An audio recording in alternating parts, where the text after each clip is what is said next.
देश के सामने आज सबसे बड़ा सवाल है, क्योंकि पश्चिम बंगाल में 2 चरणों के बाद में आज वोटिंग का अंत हो गया और 294 सीटों वाले इस राज्य में अब अगली सरकार किसकी होगी, ये तमाम लोगों की नजरें हैं। लोगों की नजरें गड़ी है तमाम टीवी चैनल और एजेंसियों की ओर से किए जा रहे एग्जिट पोल पर। एग्जिट पोल आएंगे, एग्जिट पोल आ रहे हैं, उसमें किसकी सरकार बनेगी इसे लेकर लोगों की नजरें हैं। लेकिन एग्जिट पोल का यह तमाशा पिछले कुछ सालों से जिस तरह से फैला है और उसमें फैल हुआ है, फैल क्यों हुआ है? क्योंकि केंद्र सरकार या सरकारों की मनमर्जी से एजेंसियां एक तरह से जो भूमिका निभा रही है, ऐसे में एग्जिट पोल पर से लोगों का भरोसा हट गया और एग्जिट पोल को लेकर लोग कोई भी भरोसेमंद टिप्पणी नहीं करते। लेकिन बहुत महत्वपूर्ण है कि जो 5 राज्यों के चुनाव हुए उनमें किनकी सरकार बनेगी, इससे ज्यादा सबसे नजर अगर देश की है तो 294 सीटों वाले पश्चिम बंगाल पर लगी है कि क्या ममता बनर्जी जो लगातार 3 बार से मुख्यमंत्री हैं,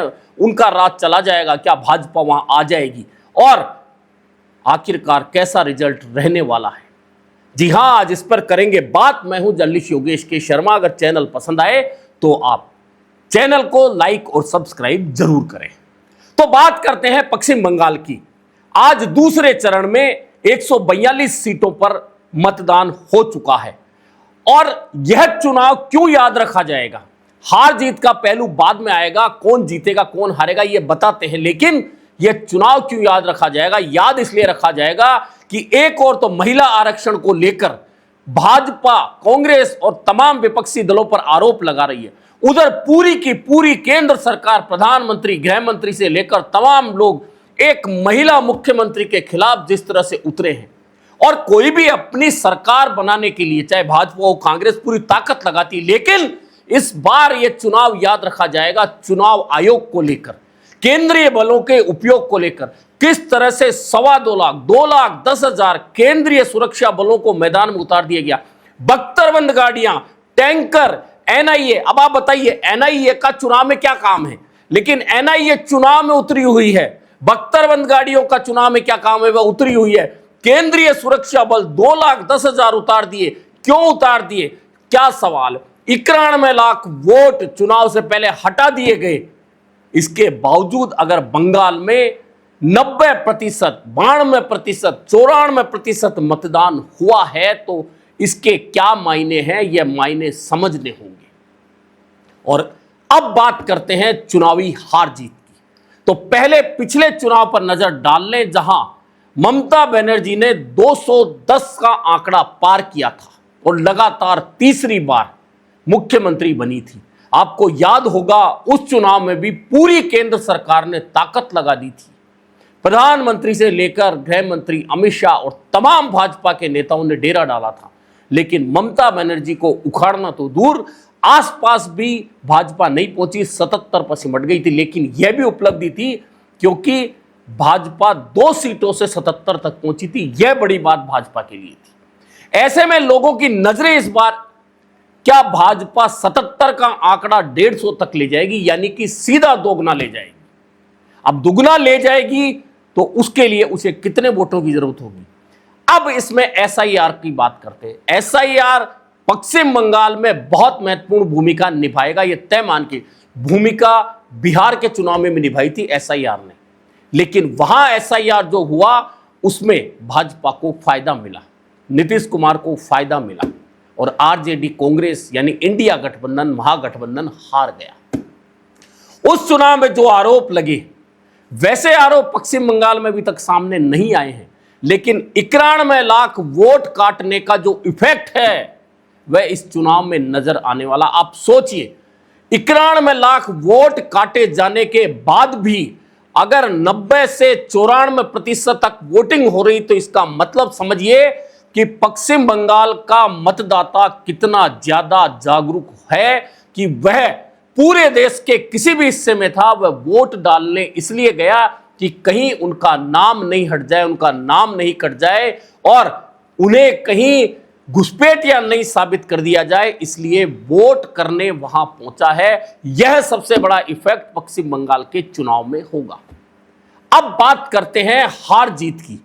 तो हार जीत में जो फैक्टर काम करेगा, महिला वोटर, मुस्लिम वोटर, एसआईआर इफेक्ट और हिंदू मुस्लिम जो करने की कोशिश की गई है वह कितना इफेक्ट करता है, यह सबसे महत्वपूर्ण भूमिका निभाने वाला है।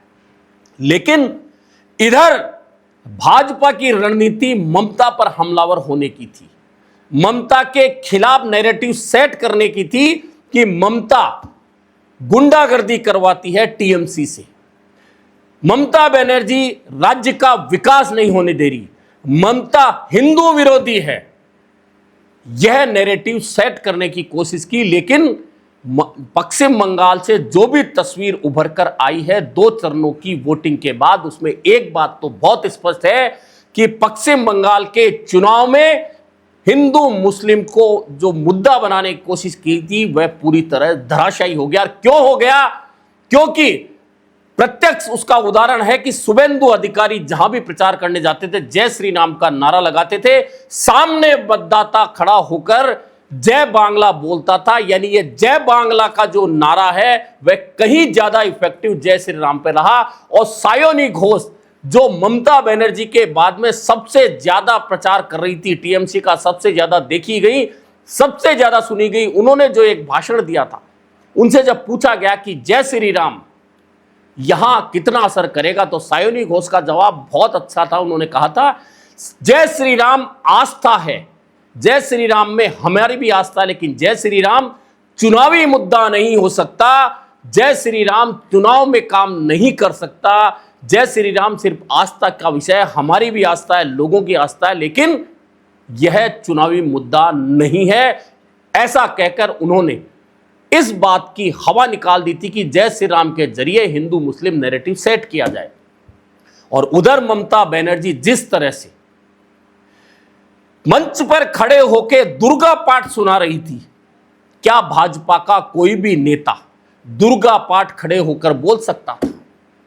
चाहे वहां शुभेंदु अधिकारी हो, योगी आदित्यनाथ हो, प्रधानमंत्री नरेंद्र मोदी हो, गृह मंत्री अमित शाह हो, रवि किशन हो, हिमंता बिस्वा शर्मा हो, तमाम लोगों ने इस नैरेटिव को बार बार आजमाया हिंदू मुस्लिम, लेकिन लोगों का जवाब यह आया कि नहीं, यहां हिंदू मुस्लिम सब साथ रहते हैं और एक दूसरे को पसंद करते हैं। यानी इस नारे को ध्वस्त कर दिया गया। अब बात करते हैं कि कौन कितनी सीटें जीतेगा। तो पिछली बार 213 सीटें टीएमसी के खाते में आई थी, और टीएमसी के खाते में जो सीटें आई थी, एसआईआर के जरिए उन सीटों पर वोट काटे गए। खास तौर पर मुस्लिम एरियाओं की बेटे का वोट है, मां बाप का काट दिया गया, मां बाप का है बहू का काट दिया गया, एक भाई का है दूसरे बड़े भाई का काट दिया गया। यानी बहुत प्लानिंग से 91 लाख वोटों को हटा दिया गया। लेकिन अब जो असर हो रहा है एसआईआर का, वह ममता बनर्जी के पक्ष में पॉजिटिव हो रहा है। क्यों हो रहा है? कि पूरे देश का जो बंगाली वर्कर था जो वोट डालने पश्चिम बंगाल गया है, उसके जबानी सिर्फ एक थी कि मेरा नाम नहीं कट जाए। यानी कि एसआईआर का विरोध करने के लिए ये तो बम्पर वोटिंग हुई है, वह काम करेगी। और निश्चित मान के चलिए ममता बनर्जी 180 सीटों से नीचे नहीं जीतने वाली है। अब आप कहेंगे ये आंकड़ा कहां से आया? तो ये आंकड़ा लोगों की जबान से आया, चुनावी मेथड से आया।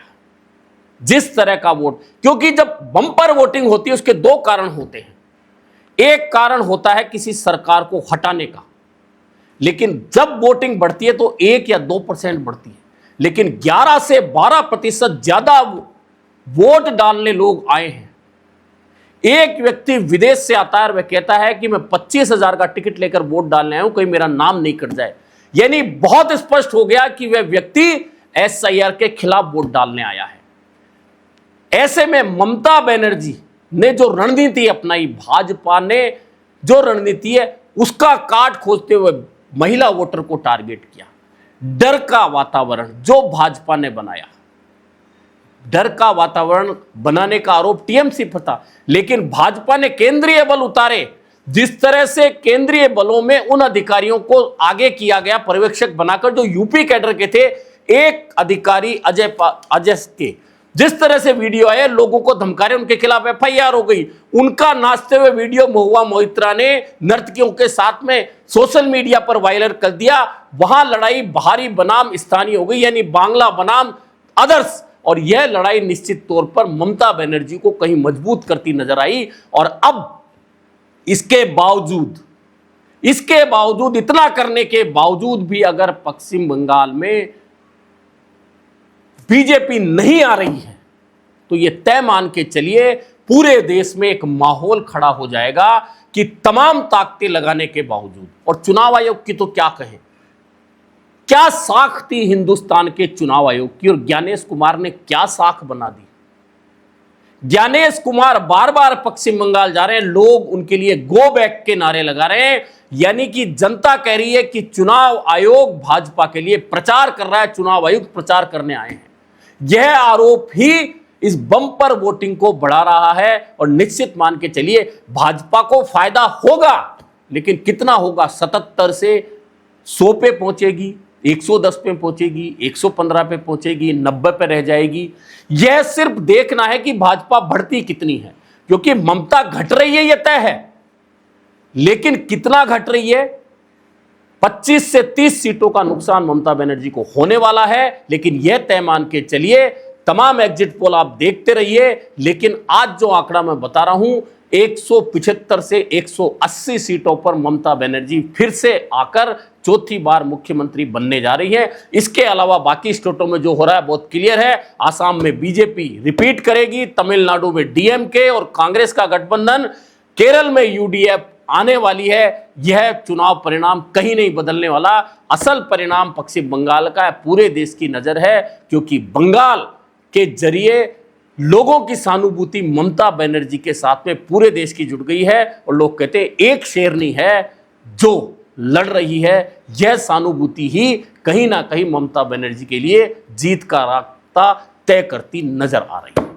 अभी के लिए इतना ही, फिर मिलेंगे नए मुद्दे पर चर्चा के साथ।